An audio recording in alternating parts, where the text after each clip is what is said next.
Bom dia a todos vocês, bom dia, boa tarde, boa noite, a hora que você for assistir aqui ao Algo a Mais do Jornal do Oeste. Hoje a gente está com uma visita bem importante, bem ilustre, né, doutor Emilton? Obrigado, Bom Bruna. dia. Nós Bom dia. vamos conversar um pouco sobre a trajetória desse doutor, mas também vamos conversar sobre uma novidade que a gente até trouxe aqui como manchete do Jornal do Oeste. Colocamos algumas informações para vocês que acompanham o nosso Instagram sobre o curso de medicina da universidade aqui da PUC, da Pontifícia Universidade Católica de Toledo, aqui do campus Toledo, né? Que a gente estava até comentando antes. Ela era o carro-chefe, levou um pouco, mas está Opa, aqui, né? chegou. Bom dia para o senhor, como Bom é que dia, Bruna. estamos? Eu estou ótimo, né? Muito feliz com a abertura do curso. Eu já estou aqui há um ano e meio, mais ou menos, à frente do curso e acompanhei essa parte final, que era uma parte mais crítica da passagem pela avaliação do MEC, que a gente tirou nota máxima, 5, a gente não aceita não ser nota máxima. E depois, contratação de professores, a gente tinha um pouco de insegurança, mas a gente ficou muito feliz e muito surpreso com a qualidade dos professores que a gente contratou. No início, eu vim com, vamos dizer assim, um certo preconceito de que eu não teria professores titulados, né, com mestrado e doutorado, porque essa é uma política da instituição, uma forma de trabalhar. A gente não contrata professor que não tem mestrado ou doutorado. Para nenhum curso, não é só para medicina. Eu achei que eu teria um pouco de dificuldade aqui e não foi isso que eu encontrei. E hoje a gente já tem uma carteira de professores, de candidatos a professores muito grande, que já me garante pelo menos 2 anos do curso tranquilamente. Eu acho que depois as coisas vão acontecer naturalmente. Então, esse período foi um período de descoberta, de surpresas, mas de boas surpresas, não de sustos, né? Eu acho que a gente tem que entender essas coisas dessa maneira. Mas foi ótimo. E agora, a alegria dos alunos que entraram é uma turma relativamente pequena para o que a gente o que eu estava acostumado em Curitiba. Lá nós temos 120 alunos por semestre. Aqui eu estou com 21 alunos, né? Então, é um sonho, né? Você ter esse contato com um número tão pequeno, você conhece os alunos pelo nome, você se relaciona muito mais, de uma proximidade muito maior com os alunos. E eles estão aproveitando, e a gente está aproveitando também, os professores também. Acho que está todo mundo muito feliz com o curso e com o andamento inicial do curso. Nós estivemos junto com vocês na semana passada, semana passada ou retrasada, Bia? Passada, que foi Passada, né? Que a teve então cerimônia de abertura. a cerimônia de abertura foi muito bonita. E o que me impressionou, claro, como mãe e como profissional, foi a visita, né? Você poder fazer aquela visita, conhecer as instalações e o pai e a mãe estarem juntos, foi uma coisa que o senhor acabou de falar. Tem uma proximidade maior com o aluno e tiveram também essa proximidade e essa preocupação com os pais desses alunos, né? Porque, pelo que nós observamos ali, durante a produção do conteúdo, do material, são crianças, são jovens, muito jovens, né? 18 anos, 19. Então, saber que o filho está sendo bem acolhido é importante para essa comunidade que investiu tanto na vida escolar desse jovem e está investindo por uma boa formação. Esse olhar da PUC Toledo de acolher é um olhar que vocês vão continuar seguindo? É uma preocupação da universidade de uma forma geral? Isso não é uma questão de marketing de momento aqui, né? Há 50 anos eu estou na PUC, né? Eu conheço exatamente, né, tudo que existe na PUC, o jeito de pensar, o jeito de ser da PUC, né? Nós somos assim. Né? E isso é Curitiba, isso é Toledo, isso é Londrina, isso é medicina, isso é veterinária, é agronomia, é engenharia de produção. A preocupação nossa é essa. A maioria, para não dizer todos nós, somos pais, de alguma forma, ou mães, de alguma forma, né, também. E eu estive com um casal que estava deixando a filha, e eu olhava no olhar da filha, né, um pouco dessa angústia. Eu acho que era a primeira vez que ela se sentia sozinha, e eu acho que a gente tem essa obrigação, não de ser o pai e a mãe, porque eu acho que isso não é o nosso papel, mas de ser a segunda casa deles, né, deles se sentirem em casa, deles se apropriarem do espaço, do pai saber de que essa receptividade é uma coisa natural nossa e será assim pelos 6 anos, sei lá, pelos 20, 30, 50 anos, na evolução da sociedade. E esses jovens, né, eles têm essa necessidade de ser acolhido cada vez mais. Eu acho que a gente, talvez pelas questões de violência ao longo dos últimos anos, décadas, a família passou a ter um papel, né, de proteção, de acolhimento muito maior do que era na minha época de adolescente, e a gente quer propiciar esse ambiente. E sabe que a gente tem condições disso, a gente já tem experiência disso, a gente tem uma infraestrutura para isso, a gente tem uma estrutura chamada PUC Acolhe, que tem muito mais essa função familiar ou paternalista. O professor, às vezes, é bom que ele não seja tão paternalista assim, principalmente na nossa formação, onde a gente vai lidar com vidas e com momentos de decisões difíceis, duras, mas que a gente tem esse espaço também de acolhimento, né? De abertura de diálogo. A gente está lá para ouvir, para conversar, para negociar, para fazer o melhor. A gente não aceita não fazer o melhor. O aluno que fizer vestibular para medicina na PUC, espera o quê? Pode chegar lá e, né, ele vai esperando, ele já sabe que a PUC é uma boa universidade, uma universidade que vai formá-lo de uma forma adequada. Mas ele pode esperar o que mais disso tudo? Olha, nós já fomos boa universidade, já fomos um bom curso de medicina. Hoje nós somos ótimos. Hoje é que vocês já tiraram nota 5, assim, já nós tá somos ali o melhor curso de excelência, medicina né? privada do Brasil. Uhum. Não se chega lá ao acaso. São 30 anos de preparação para esse momento. E a gente não deitou em berço esplêndido. A gente sabe que está todo mundo querendo perseguir, ser o modelo, né? Nós viramos modelo. E nós temos propostas novas pela frente. O que eu posso prometer é o seguinte: nós continuaremos sendo inovadores como tradicionalmente nós sempre fomos. A primeira coisa que eu fiz quando cheguei aqui foi entrar no ChatGPT e perguntar qual é a competência de um médico em 2050 que eu preciso formar. Que profissional é esse? Nem o ChatGPT sabe, né? Ele disse assim, não tenho nenhuma referência. E aí nós baixamos para 2040. Aí ele me deu uma série de referências. E é em cima disso que nós vamos construir. Eu estive num congresso na sexta-feira de semana passada, quinta e sexta-feira de semana passada, e uma das mesas, a mesa de abertura mais importante era sobre inovação em medicina.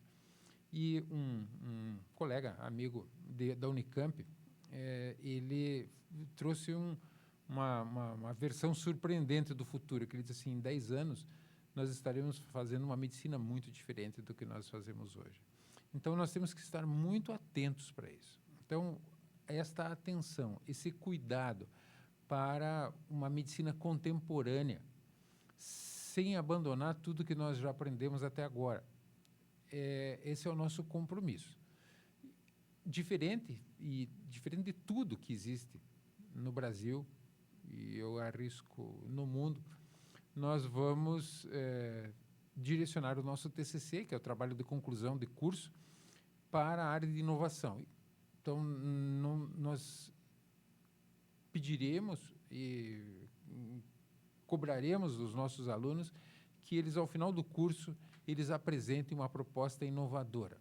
Inovadora não é só fazer uma invenção. A diferença entre invenção e inovação é de que invenção não tem o propósito de mudar nada, né? Se, de repente, eu criar uma xícara com 2 alcinhas, isso é uma invenção.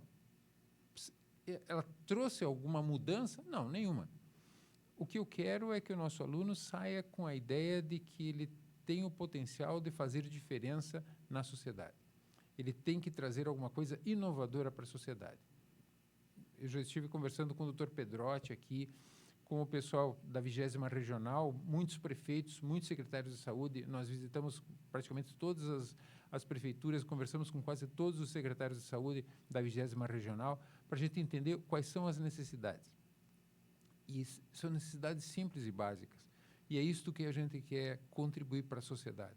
Nós não podemos não estar inseridos nos projetos sociais locais. E, com isso, né, o nosso curso tem essa visão. de inovação, de olhar para as necessidades e as dores locais, e é isso que nós vamos fazer, né? Os nossos alunos, a sociedade, os nossos alunos fazem parte dessa sociedade, então tudo que eles fizerem, tudo que nós fizermos, será voltado para deixar uma sociedade melhor, né? E humana, com menos sofrimentos, telemedicina, aplicativos que venham a melhorar o acesso, diminuir a vinda desses pacientes que fazem uma viagem de um dia e ficam aqui para uma consulta de 20, 30 minutos. Isso não é justo com essas pessoas. Uhum. E a gente quer contribuir com alguma forma para que isto diminua, para que isso não aconteça, ou quando tiver que acontecer, aconteça para o bem do paciente, para a melhorar da medicina. Então, é isso que nós vamos fazer. E já adianto algumas coisas, como a Universidade Federal do Paraná, ela é nossa parceira. Eu já sentei com a coordenadora da Universidade Federal do Paraná, nós não seremos concorrentes, em momento algum. Nós faremos trabalhos conjuntos para melhorar e potencializar as nossas capacidades. E isto é muito importante, que fique claro, né, que em momento algum nós iremos nos posicionar como concorrentes. Os espaços de estágio serão comuns, os alunos têm que conviver, eles irão trabalhar daqui a algum tempo junto, um ao lado do outro, então que eles já comecem assim. É importante Então nós vamos nos aproximar. Visão do não. Né? E não existe concorrência, como em Curitiba não existe concorrência. A concorrência talvez seja vista por algumas universidades que sintam dificuldade de ser o que ou não tenham essa proposta social. Agora, nós e a Federal, nós nunca seremos concorrentes. E a gente buscará parceiros, como, por exemplo, o Bioparque, né? Dessa ideia de inovação, para nós, é muito importante uma parceria com o Bioparque, por exemplo. Uhum. É uma estrutura pujante e que tem uma proposta do novo, né? Eu tive a oportunidade de, por 2 vezes, me reunir com o Dr. Luiz, que é o idealizador do Bioparque, e a gente tem um alinhamento de vontades e projetos e sonhos que são muito próximos. A gente está olhando para o mesmo lado e a gente quer chegar no mesmo ponto, né? Vamos chegar junto, né? Eu acho que essas parcerias é o que faz a gente. E eu tenho um grande desafio pela frente, que é a ciência única. Eu pretendo utilizar nesse nosso projeto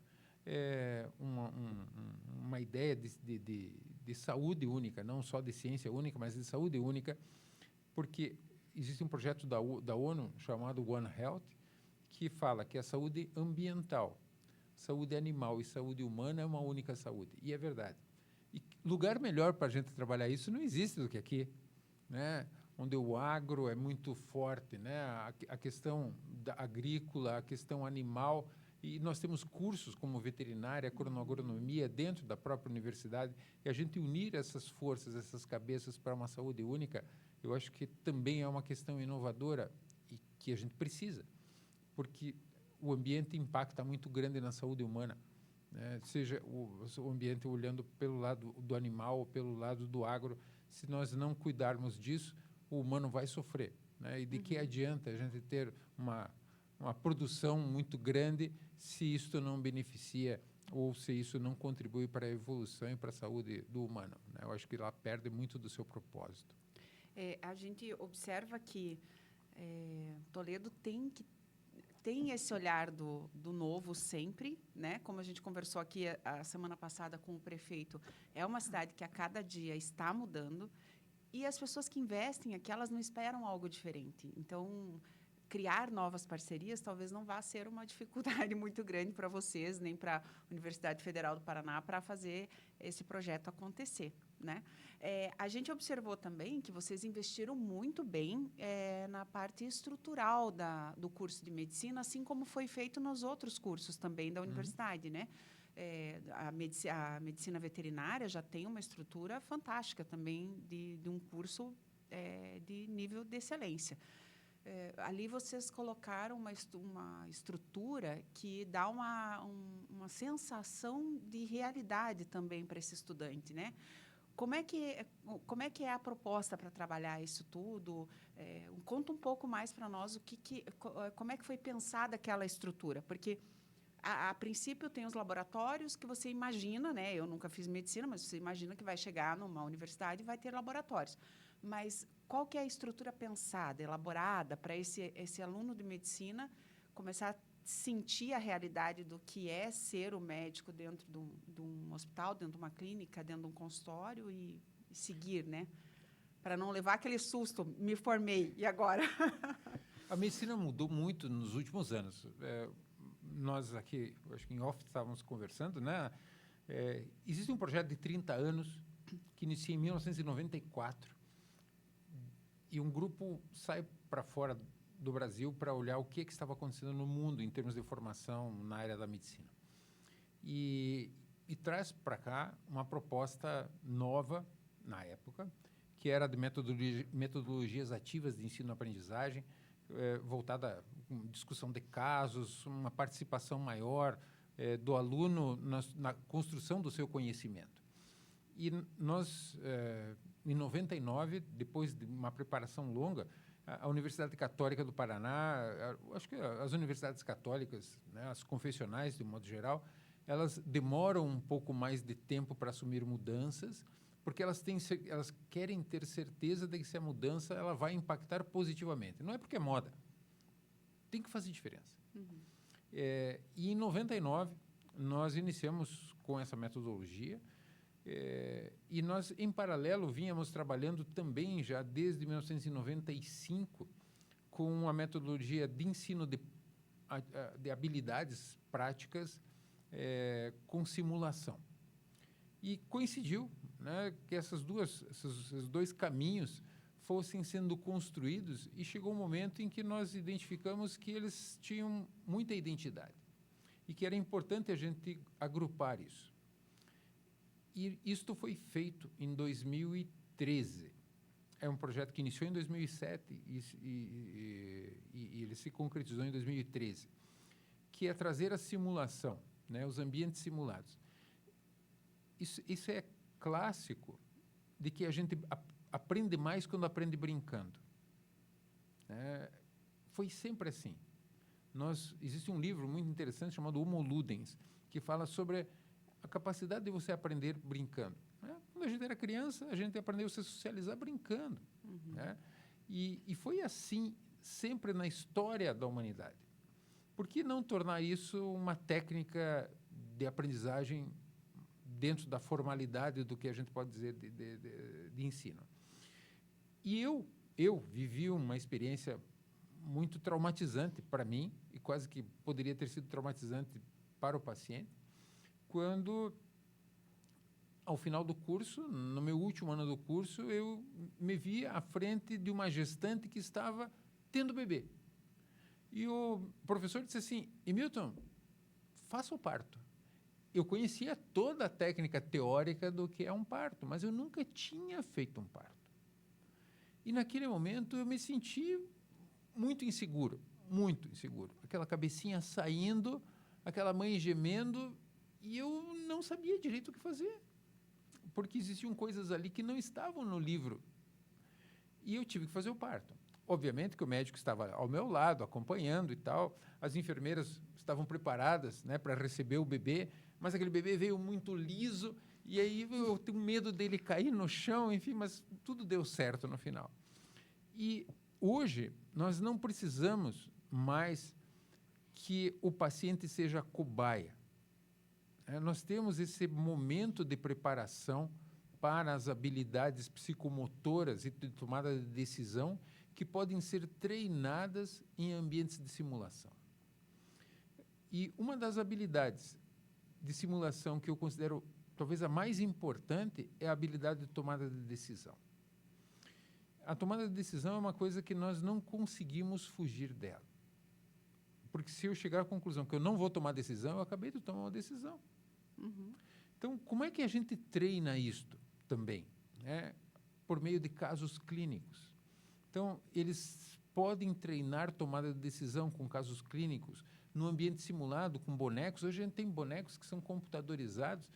Eu, em 2015, eu fui convidado para uma mesa redonda sobre robótica.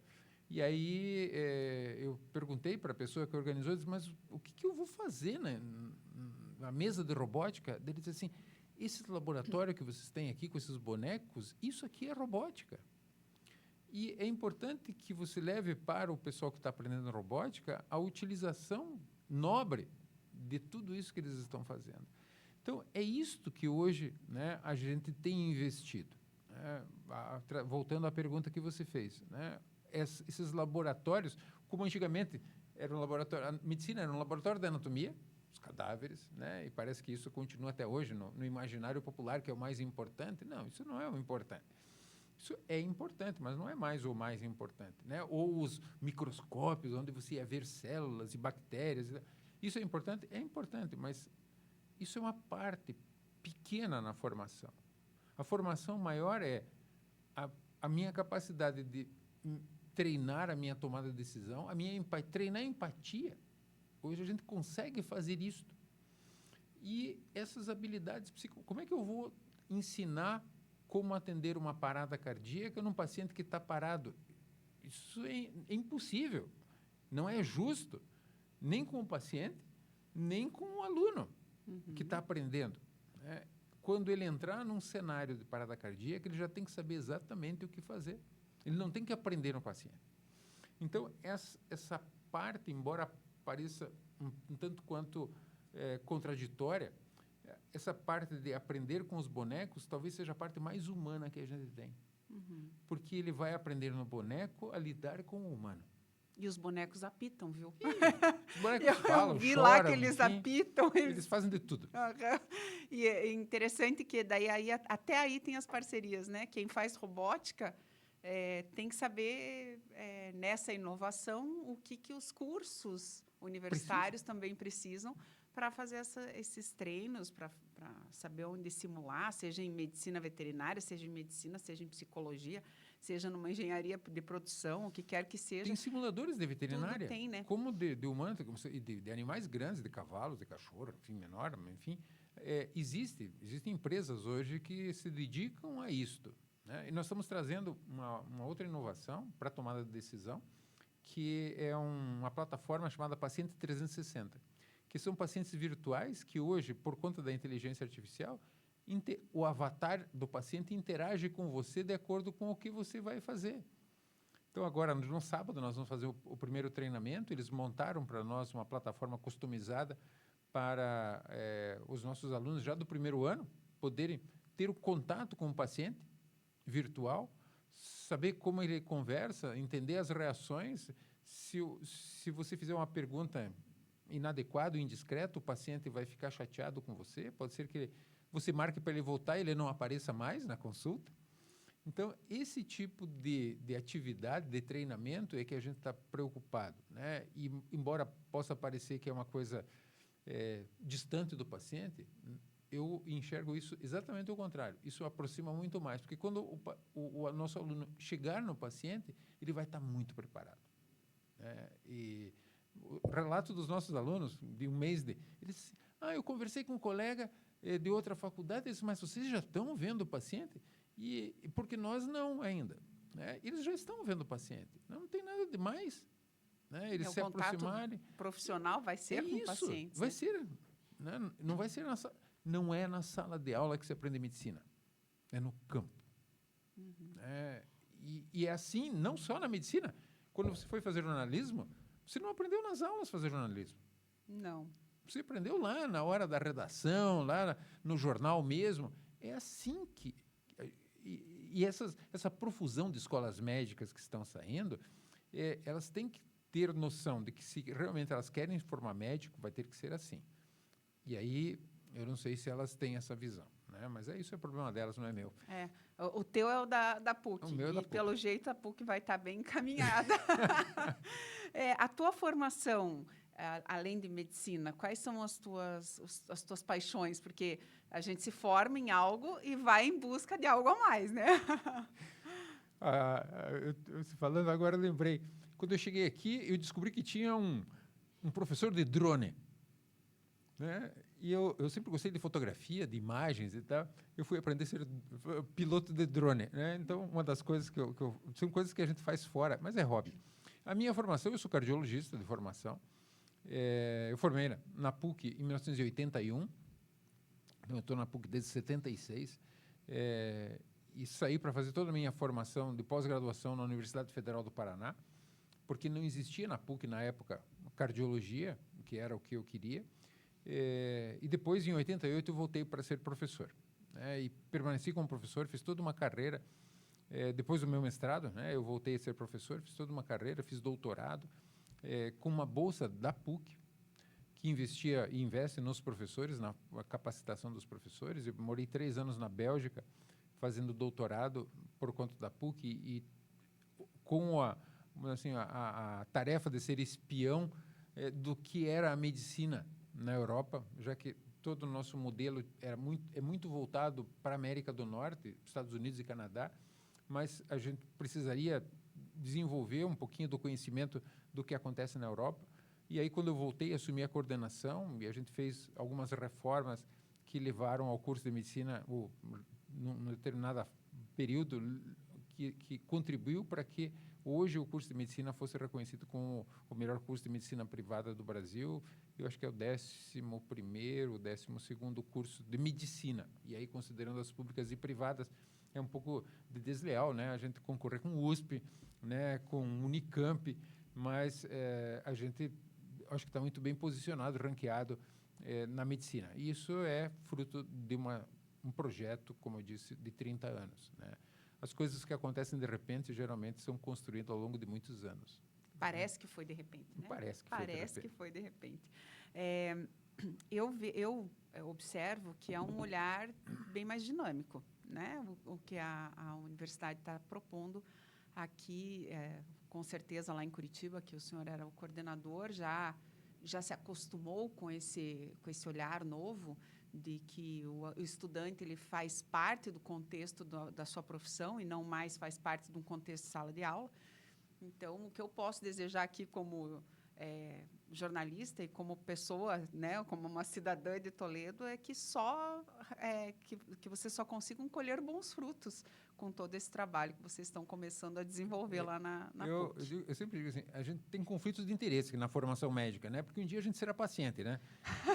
E que a gente, pelo menos, tenha segurança de que os meus alunos, se vierem me atender, isso já me aconteceu, num exame de rotina, eu deitado para fazer uma endoscopia de rotina, e ele entrou anestesista, olhou para mim e disse, professor! Né? Então, a gente tem conflito de interesse. Ufa! Eu estou seguro. Que bom, que isso bom. foi bem informado. Eu tenho um amigo nosso que ele é médico, professor universitário também, dá aula lá na Universidade Federal do Paraná. E quando meu filho mais novo era pequenininho, pequenininho, assim, 7, 8 meses, ele dizia, eu vou ensinar esse menino a querer medicina para ser urologista. Para o dia que eu precisar, eu vou nele, porque ele tinha um processo de pegar as coisas, né, muito preciso. Ele já montava e encaixava coisinhas para uma idade que não era apropriada, com muita precisão. E esse nosso amigo, ele falava isso. Ele dizia, esse eu vou treinar para ser urologista, porque um dia eu vou precisar dele e eu vou confiar nessa pinça dele aí. Agora, uma das coisas que eu tenho muito claro, né, não joga o bebê com a água do banho. A medicina do futuro, ela tem que se espelhar nos profissionais do passado, né? Nas conquistas que esse pessoal trouxe até agora. Porque não é olhando para trás com ar de desdém que estava tudo errado. Não estava tudo errado. Tinha muita coisa certa que nos trouxe até aqui. Então, vamos ver o que é bom disto que veio do passado. Vamos tentar melhorar e adaptar para as necessidades do futuro e vamos caminhar junto, né? Nós tivemos, no sábado, a aula magna do curso e foi um momento muito de emoção, porque o Dr. João Pedro Câmara, que é um pediatra daqui, ele veio falar sobre a experiência dele. E os alunos ficaram encantados, né, com a qualidade da medicina que ele faz aqui. E quando eu falo em qualidade da medicina, não é só técnica, ou talvez não seja nem o mais importante a técnica, mas é o lado humano, né? Então, a gente fala muito desses bonecos, mas a nossa preocupação é formar um profissional humano, né? Porque é isto que vai nos diferenciar cada vez mais das máquinas que virão com a proposta de substituir o médico. O médico que for humano, ele jamais será substituído. Muito bem, agradecemos muito a tua presença aqui, deixamos o Jornal do Oeste de portas abertas, quando quiser vir conversar, quem sabe daqui a um tempo vir trazer mais novidades, mais informações, né, Bia? Para a gente poder trazer aqui aos nossos leitores, nossos seguidores, notícias e informações de dentro da universidade. Muito obrigado pela oportunidade de vir compartilhar essa nossa empolgação do momento, que é real, né, e que a gente realmente traga algo novo e que possa ajudar e contribuir um pedacinho pequeno para a mudança da comunidade de Toledo, que a gente, daqui a algum tempo também, quando vocês quiserem alguma coisa de informação na área da saúde, a gente possa trazer os nossos professores aqui para compartilhar as experiências deles também com vocês. Com Muito toda obrigado. certeza, vai ser um Até a prazer próxima. poder receber essa turma, né, ponta firme aí que vocês os formaram. nossos alunos, né? Daqui a um tempo a gente ainda vai estar aqui, esperamos. Bom, gente, o Algo a Mais vai ficando por aqui, mas você sabe, né? Nós não paramos por aqui. jornaldoeste.com.br, sempre com informações rápidas e fresquinhas para você. E também o nosso jornal impresso, por que não, todo dia de manhã, chegar lá, pegar informações para que você possa ler com calma, conteúdos mais amplos e que você possa criar a sua própria opinião. Um abraço a todos e até o próximo programa. Tchau, tchau.